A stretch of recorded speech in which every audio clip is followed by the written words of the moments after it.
Okay, can I just welcome everybody? This is the first session for today, and actually the first session for the main conference. And on behalf of Linux Australia and LA and the sponsors, I wish you a very pleasant conference. For this first talk, we have Adrian Sutton. He's going to talk about concurrent programming with Disruptor. Adrian is a developer at LMAX, the London Multi-Asset Exchange, writing latency high performance code.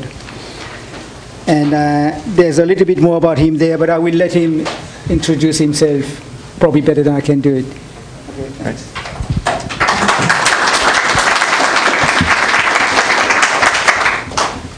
Thanks and welcome. So as Daniel just said, my name's Adrian Sutton and I'm from LMAX Exchange. We're a UK-based financial exchange, and as you can see from the big logo, three things we care about are speed, price and reliability.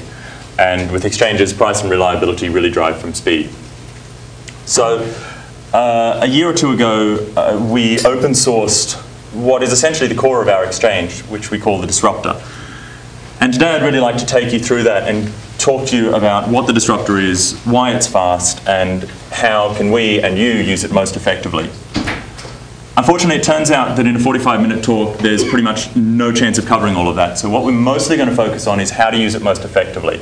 We will cover what it is and give you a bit of a background because most people won't have heard of it, and we'll learn a bit about the why is it fast. But I would highly recommend you go and look at some of the existing talks that are out there.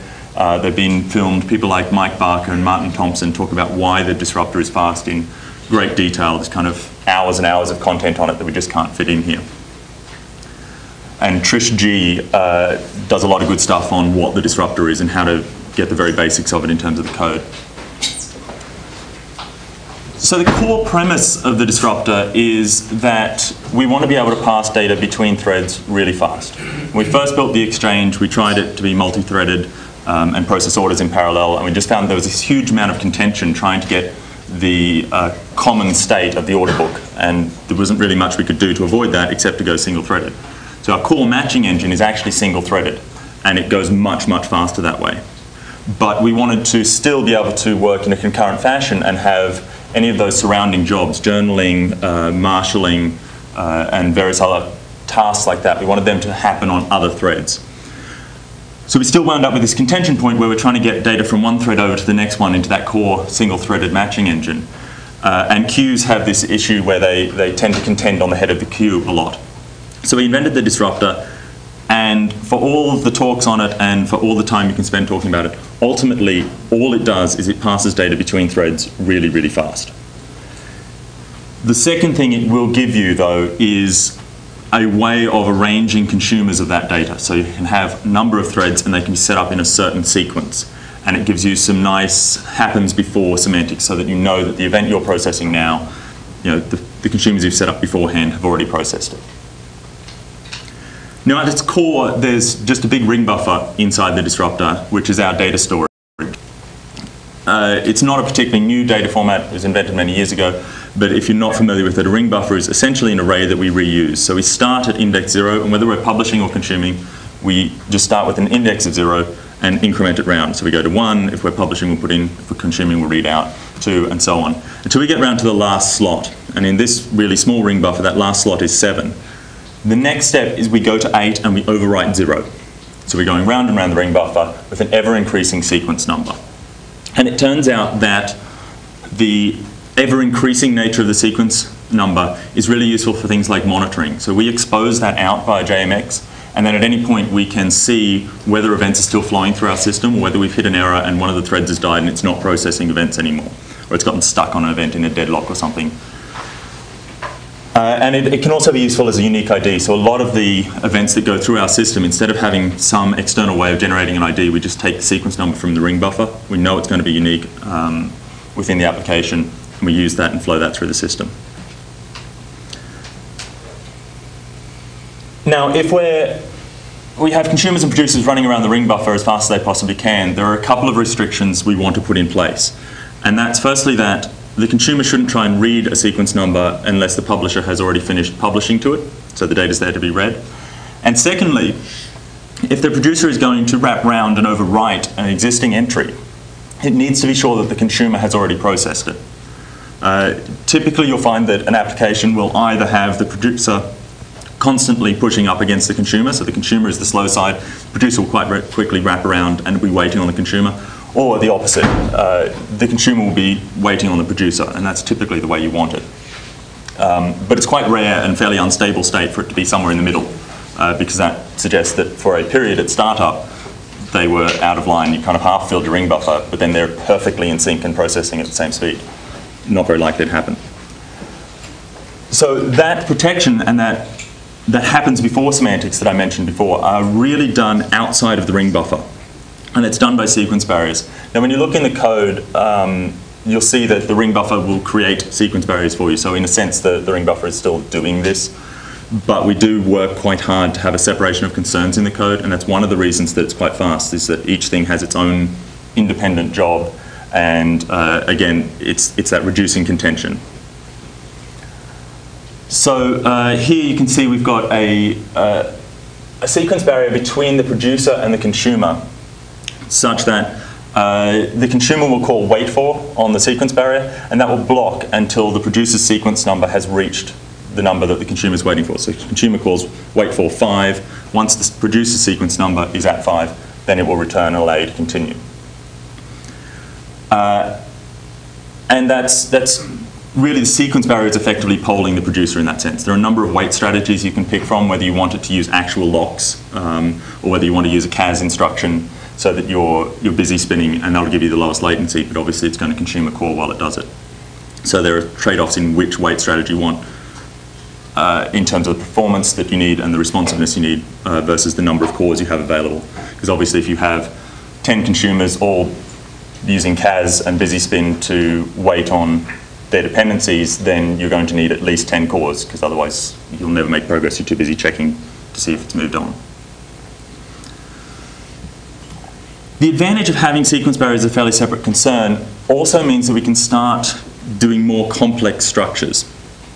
So we can have 2 consumers reading from the same ring buffer, and they will both immediately process and process in parallel the events once the publisher has made them available. So you can see they're both waiting on the same sequence barrier. And similarly, the sequence barrier preventing the producer overrunning them is waiting for both consumers to reach the expected point. So it's basically doing a min of their sequence numbers. And you follow that along, you can start building up pipelines. So here we have consumer A will process the event as soon as the producer publishes it, and then consumer B can process it, and then once B is finished, C can process it. Now notably, while this diagram makes it look like we're passing the event from one to the other, it's not a call chain like that. They are just waiting on each other and reading from the ring buffer. The data is always staying in that ring buffer. And what that means is that consumers can run ahead. So for example, consumer A might be the fastest consumer. It might be processing sequence number 10, and B is a lot slower, so it's still processing sequence number 5. That's fine. It's still, B hasn't overtaken A. That's the only thing our sequence barrier is preventing. But it doesn't prevent A from running ahead and getting ahead of things. And that's especially useful in terms of dealing with bursts of data, and we'll see how you can then take advantage of batching to help your slower consumers keep up. But also it means that you can be taking full advantage of your CPUs because your earlier consumers can run ahead. And similarly, as we saw before, you can have consumers running in parallel. So here we kind of have a diamond shape where once A processes the event, both B and C can process it together if they're busy waiting on A, and then D. Now, that doesn't mean that necessarily B and C are running the same event at the same time. If they're running at different speeds and they've got a backlog to catch up on, they might actually be processing events. But if they're both waiting on A to get their next event, then as soon as A finishes, both will pick it up at the same time, providing there's obviously enough cores. Now, in all of those examples, each consumer sees every event. So you've got multiple threads, and every event is going to those threads, each consumer obviously running in its own thread. There are times when, instead of being single-threaded, you actually want a pool of workers, and you want the event to be processed by one of those workers on a thread, and the other threads can be working on other events. To do that with the disruptor, you can use a worker pool. which is great. It's built in. It says that it's not built into the simple DSL yet. Been working on that the last couple of days. It's pushed up in a branch. Hopefully it'll make the Disruptor 3.0 release. Now, the downside of using a worker pool is that it inherently brings some contention back into the system, because obviously you've got now multiple threads trying to pull the next event, and that's contention. You'll spend time arbitrating that. So it is slower to do it that way, and you need to make sure that if you want to use a worker pool, that you actually get enough benefit from parallelizing those tasks to make up for the cost you will have in getting the data into those threads. The advantage of that approach, though, is that it will balance across the thread. So if one event takes longer, the other events keep going and pull in more of those events without just getting a backlog on the first thread. But if you do have quite evenly balanced events, so they generally take about the same amount of time as each other, you can do better than the worker pool by doing it yourself. And basically the idea is that instead of having a worker pool, you simply add 3 or 4 consumers, each of which will see every event. But when you create them, you set them up with an ordinal and the number of consumers, and then you check that the sequence number, which you're given, mod the number of consumers equals your ordinal. So in other words, process every 3rd event or every 5th event. And they just work in that round robin. Now there's no balancing between them. So if every 3rd event is always takes twice as long, then you'll get a backlog on that consumer and you won't be running at full speed.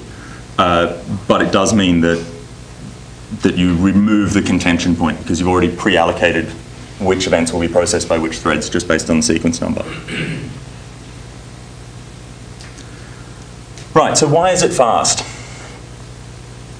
There's quite a lot of detail, as I said. Most of them I've bundled up into what we call mechanical sympathy. And this is a term Martin Thompson uses a lot, and in fact his blog is called Mechanical Sympathy. It's well worth reading. It covers a huge range of ideas and concepts which are built into the Disruptor source code. But the basic idea is that we're running on a certain piece of hardware, and despite the fact that this is a Java library, we should be understanding what's going on underneath, under the covers. So things like making sure we take full advantage of level 1 cache, making sure that we limit our branching, because we know that branch prediction goes wrong sometimes and that can waste cycles. And there's a whole bunch of details like that in terms of understanding the memory model you're working with, and writing code that works best with the CPU that you're running on. And most modern CPUs are very similar in those senses, so it still ports reasonably well. But we run x86, so obviously there's a bit of a bias towards that, but not to the point where it wouldn't run fast on other CPUs either. The two that I want to talk about in more detail today, though, are the batching and single writer principle, because they're things that you can really learn from and use in your own code when you're using the Disruptor to get the most out of it. So let's take a look at batching. The important thing with batching in the Disruptor is that it's a very natural style of batching. It doesn't add extra latency. It will only, if you use it well, it will reduce latency. A lot of people, when they think of batching, think we get the first 10 events and we process them as a batch. But that means that you've got to wait for 10 events to come in before you process anything, so you've increased latency. The Disruptor doesn't work that way. As soon as the first event comes in, it will process that event by itself. But if events pile up while you're processing that event, so now you look back and you say, hey, suddenly there's 5 events there, now we can process them as a batch. And it does that. The key is really the sequence barrier wait for method. You tell it the sequence number you want to wait for, and it won't return until that's available. But when it does return, it will tell you the maximum sequence that's available without having to check again. So if we look at an example where we've got a consumer currently processing event 1 and the publisher's publishing to event 2, so they're basically in sync at this point. And the consumer, for some reason, takes a long time. So the producer runs ahead and has published into 2, 3, and 4, and is starting to work on 5 before the consumer has finished event 1. The consumer will then call barrier.waitFor2. Tell me when sequence number 2 is ready for me to be processed. And obviously the producer's already published into it, so that will return immediately. And it will return 4, because sequence number 4 is actually ready to be processed. You can go all the way up to there. So without ever calling into barrier.waitFor, the Disruptor will pass you event 2, 3, and 4. And once you finish sequence number 4, it will then process sequence number, it will then wait for 5. So you get this batch of 3 or 4 events all at once. And that's exposed up to your handlers. And it lets you do some clever things to take shortcuts when you're falling behind. So one of the consumers we have off of our ring buffer typically is a journaler. Every event that comes into the system we write to disk because our entire memory model is in RAM, and if you pull the plug, it's gone. But by writing everything to a journal, we know that we've got a record, we can replay it and get our state back. Obviously, writing to disk is pretty slow. We've got ridiculously fast disks, we're doing everything we can, but it's still slower than a completely in-memory auto-matching cycle. And it's the problem point of our system.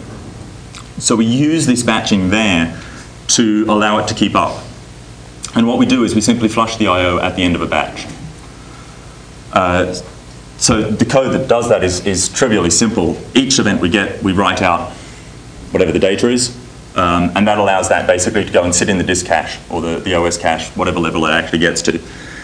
And if we're past the end of batch flag is true, we know that there's a possibility that there won't be any more events for a little while. So now is a good time to flush that to disk. So we actually call the flush method. And you can decide whether or not you want to push that all the way through to like an F-sync, or whether you just want to try and flush it down to whatever level. But that's a massive win, especially if you are writing in a naive way like this, where we're not trying to fill an entire block on disk. Because that obviously, writing half a block causes it to read the whole block, change the bit and write the whole block back. This way, if you fill a whole block with your batch, you just write that one block and it saves you a lot of time.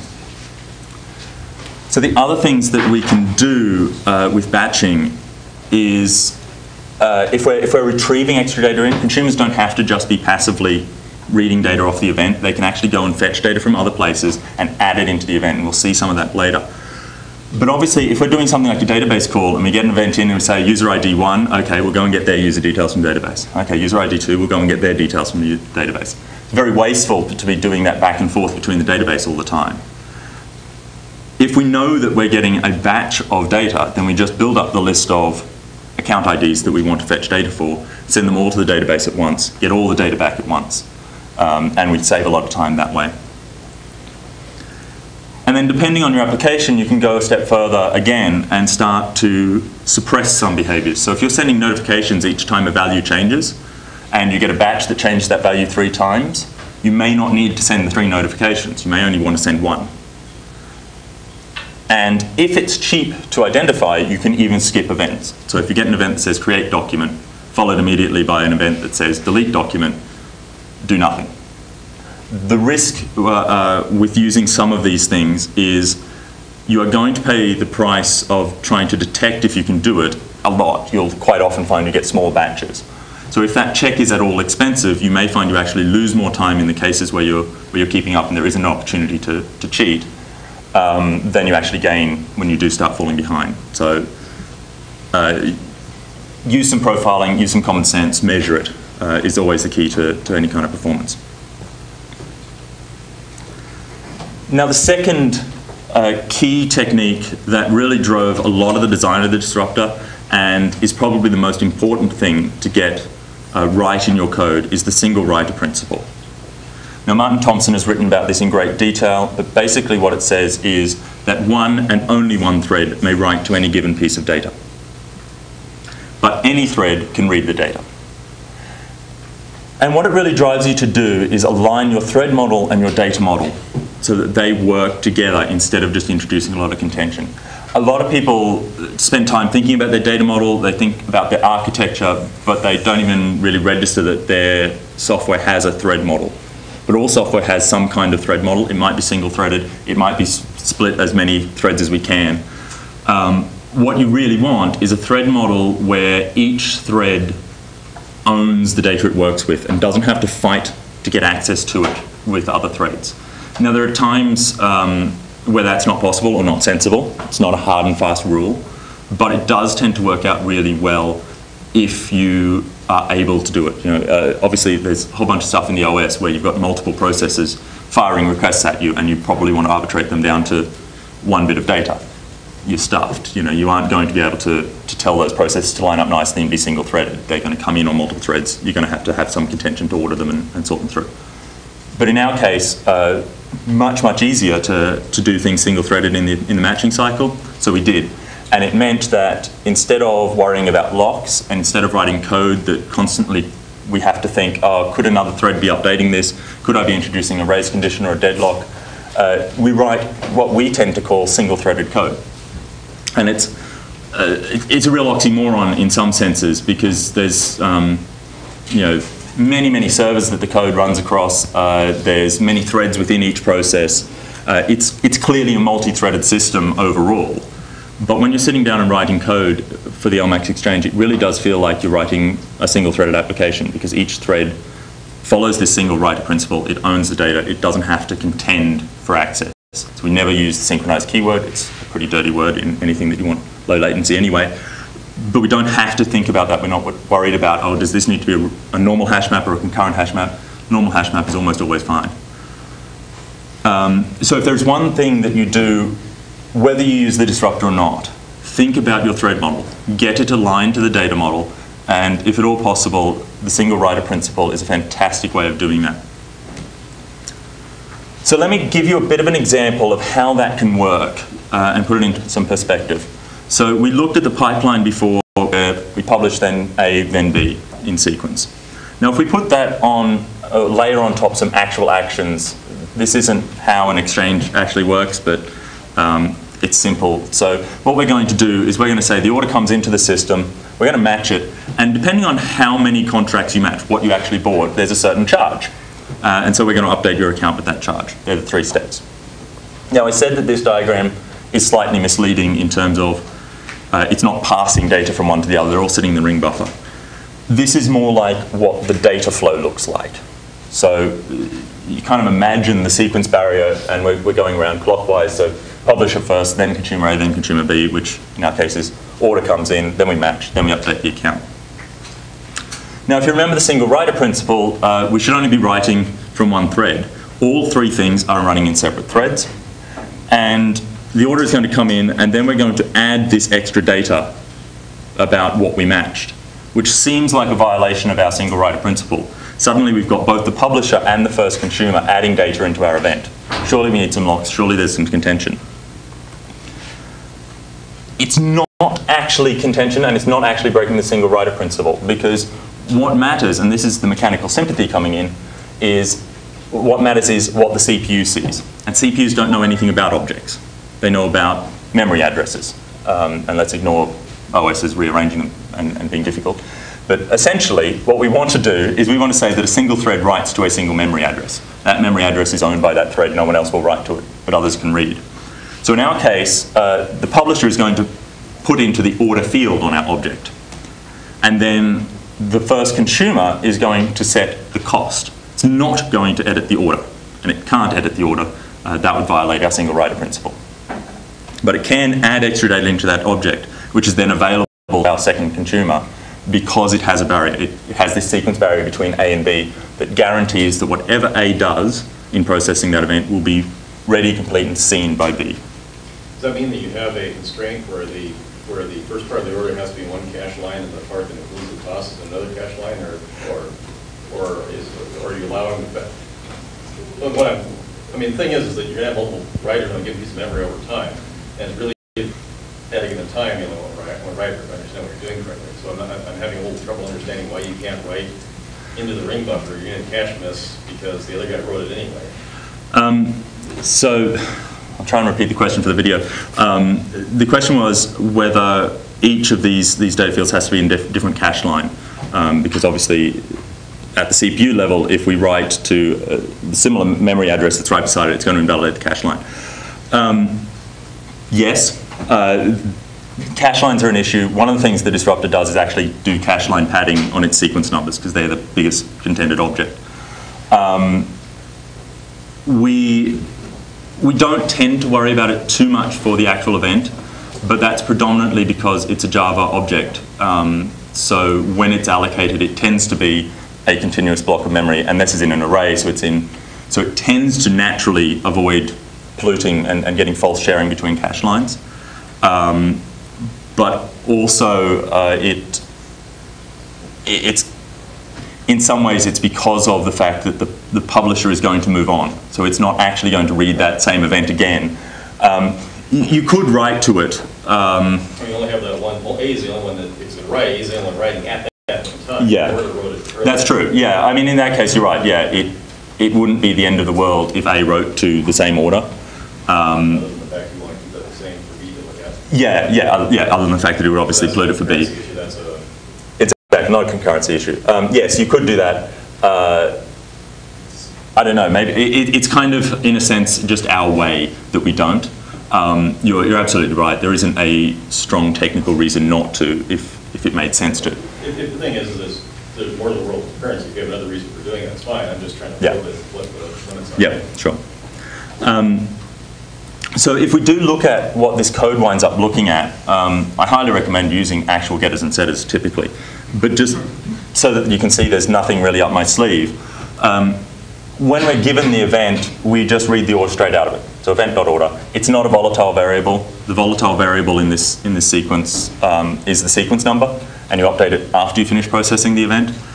So I won't go into the great detail of the Java memory model because I don't have that much time. But essentially, because you've seen the previous producer's sequence number update, and that's a volatile. Actually, it's an unsafe. Because you've seen that, you will also have seen everything the publisher has done, including this writing to event.order. So you pay the price for volatile once on the sequence number. You don't have to pay it for all the variables. Similarly, when we want to set the cost to count, yeah, never mind. We just write that to the variable. We don't need to do synchronization around that. Again, it's not a volatile. Now, the other way of looking at it, and a lot of people kind of forget this, they think the disruptor can coordinate consumers. So I should have one ring buffer in my application and consumers for everything, and I set up this great unwieldy set of hierarchy between them. It's not always the sensible way to do it. There's no reason not to use multiple disruptors, and especially if, in the case we were kind of talking about before, if our consumer B didn't need the original order, and we were going to mangle it and write over it, probably better and simpler architecturally to actually just have two ring buffers. So here, this is very much like an actor model, and whether or not you use the full rules of actor models or just this kind of concept, this is bread and butter layout for a disruptor-based application where we have an input ring buffer that actor A reads from, and it writes to an output ring buffer. That might be a straight pipeline, so it might just have input, do some processing, put something different on the output ring buffer, or in this case, it might be using which output ring buffer it writes to as a way of doing conditional logic and splitting and branching. So in that case, you have separate namespaces for the different ring buffers? Yeah, so essentially they're different namespaces.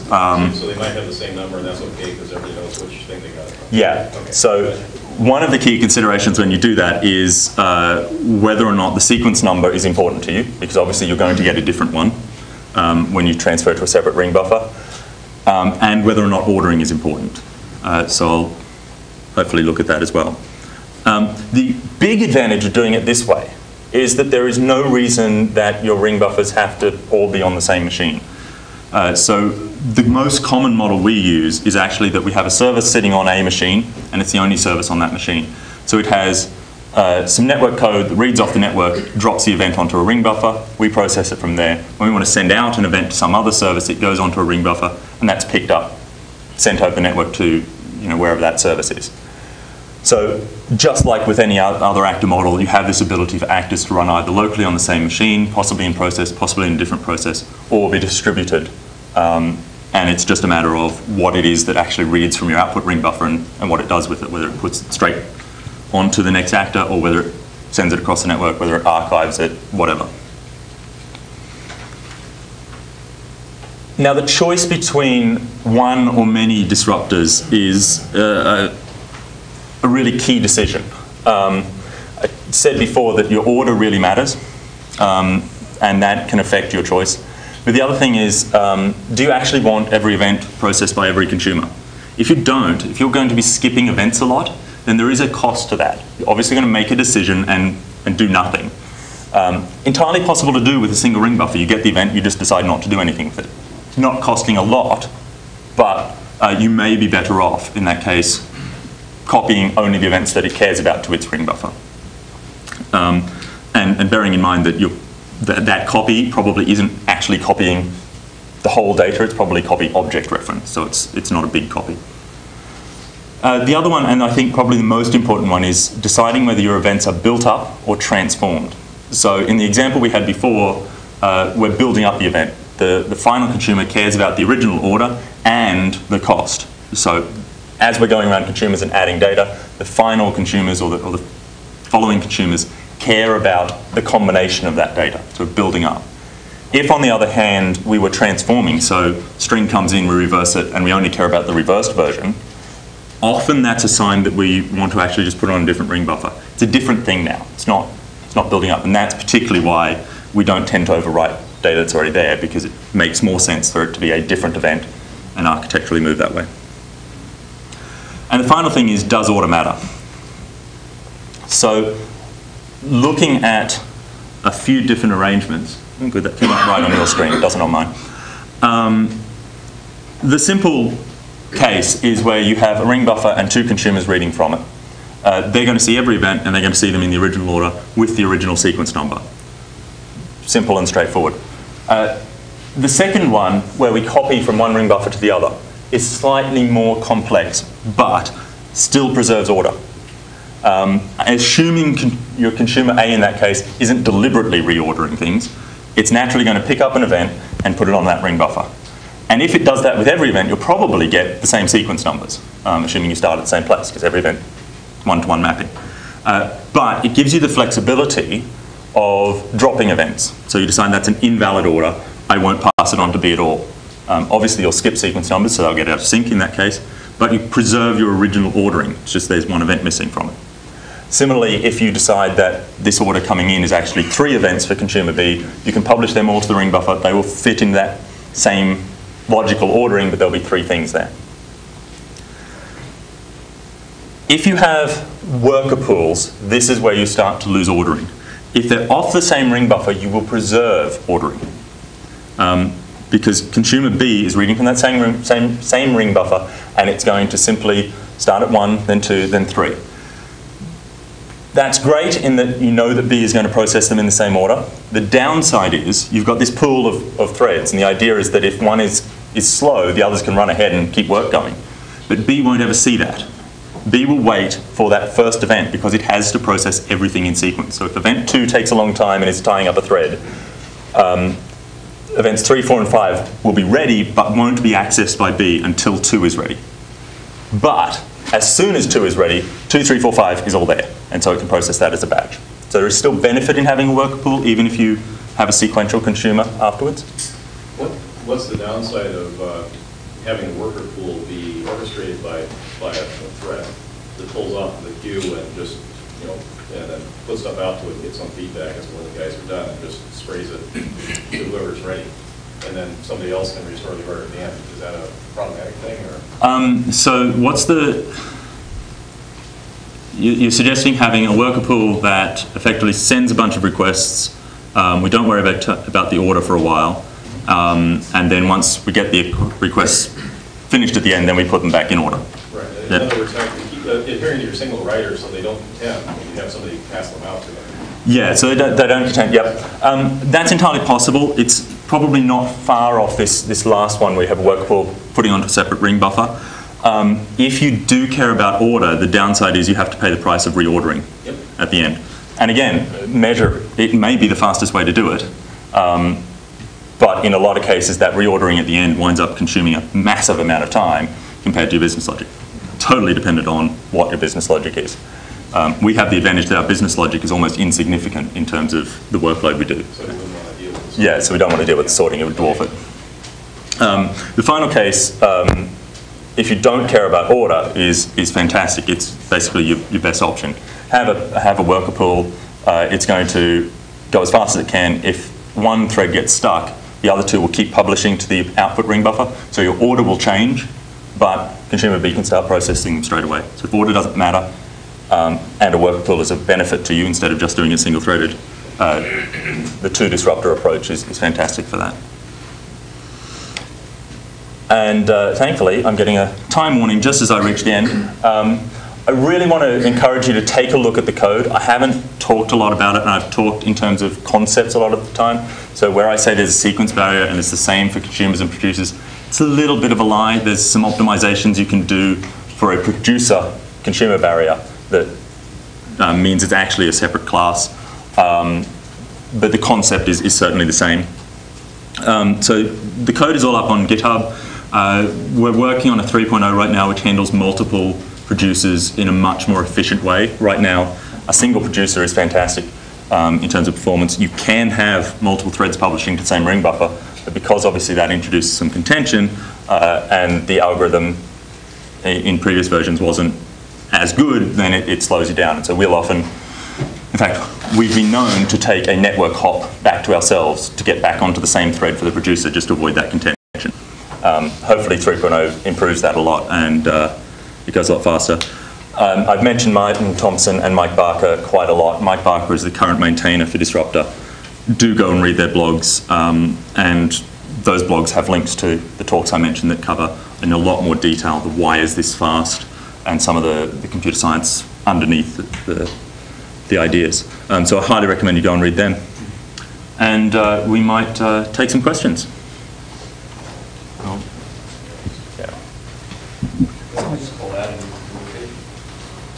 Can you just wait for the mic that you... Yeah, I've turned out not to be very good at repeating questions.